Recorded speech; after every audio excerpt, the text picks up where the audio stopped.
matters arising. Week now what you hear moko to aba across the country. Yanko. Offer me see the brain. A decline, and say women that air by NDC for Twaba. That's right. National constituency Ashima. The best say Yama abato no bibia enye fefefe. Offer say what see tape no. Na say what do adwene pempem so a. General Mosquito hu be onwa pa. What see tape nyansan we.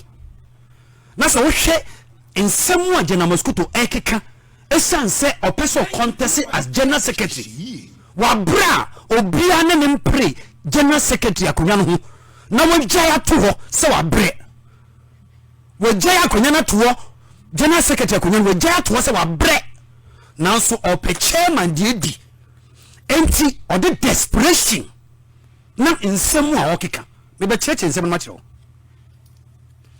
General Mosquito yan kan kire no ntie se eduane a yede makraman no yan fa ma nipa 92.3 in some way can what them no yen can wa bontene enti ho General Mosquito go party ni mu ase general go party ni mu ase pa adentia se wo asem bi na se wo beka wo NDC mu a yenko mi mame yenko Kumasi Ashanti region the stronghold of the MPP enye ho ne ho kan wo enti yen mu guase asem pa se NDC mu asem na General Mosquito person okan wo Kumasi Ashanti region the enemies then the camp of the enemy and no there some no koto ho esan say opeso there some no koto ho no mudu hu NDC sana wo no enti antara mi huru enti adwene papa ntechiri esan te sa sem papa adwene papa tai asem wo kan na chiri a enko anka kan wo Kumasi na asembe no kan General Mosquito say anasa Asiedu Nketia say one chairman of some pofa ye adwuma be ye about 16 years onim say onim adwuma onim say he knows the job, he is competent, he is diligent, he is committed ni nyina onim in General Mosquito person contest in some way okan 2 reasons and General Mosquito man say enunti all contested for some of 2 reasons, and I'm going to state them and explain. The decline Ayawaso by election withdrawal. You call by election. The general secretary of a political party now you're chairman of the campaign team election 2016. Are you losing here? Just 6 months or 7 months into the next election 2017. By election aba. Not General Mosquito took one. He was not in the country. Ye call important election. Obi also ye kokubro. Ye call important election. What took one? ABS no call your party. It doesn't matter here. Ye ye here and son ye dia fata. Ye call an election that he sees say General Mosquito says our election was important to him. And say election ni here pan ni ye call say election no a. Di enti na so took one.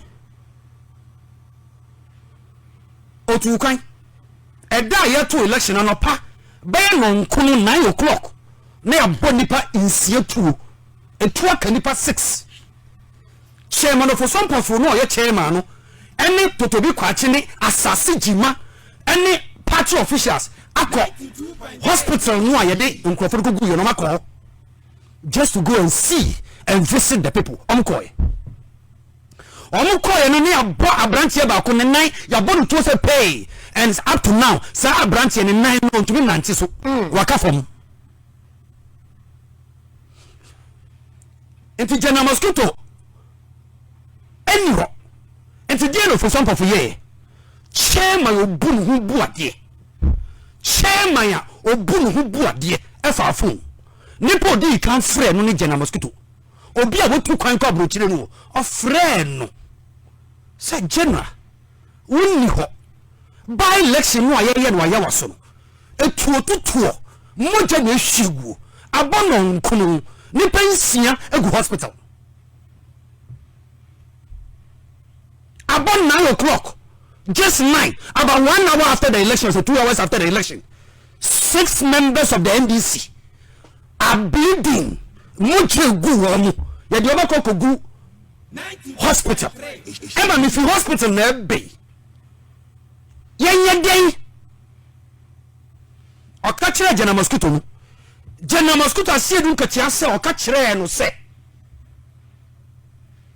Election there by election there gidigidi ba ayinti ebeja inti onjai ne sa na ni pengu.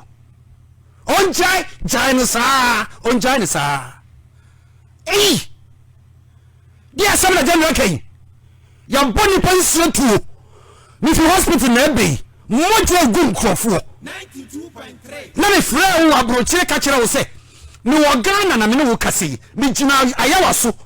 If you hospital nearby, nipple and a nipper, a body sabi nipper, your body nipper too, and a mujo go on, you don't go pick up and you don't go police station.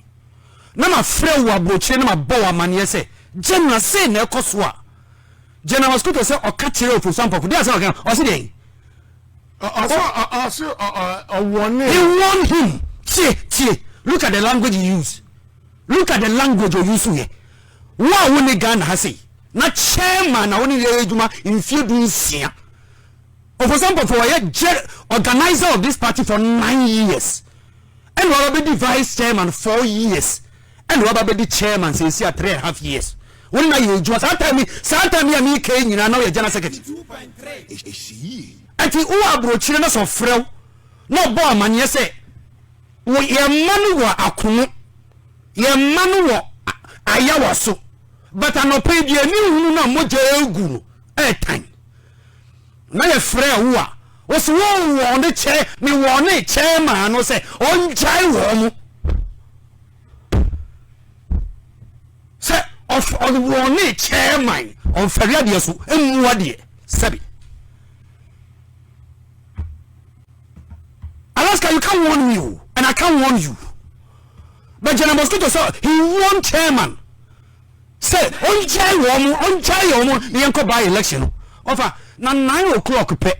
And a nipping see a 2 account woman we. I said, we may pray, or may pray, ya. Now, a couple 2 o'clock, I didn't see.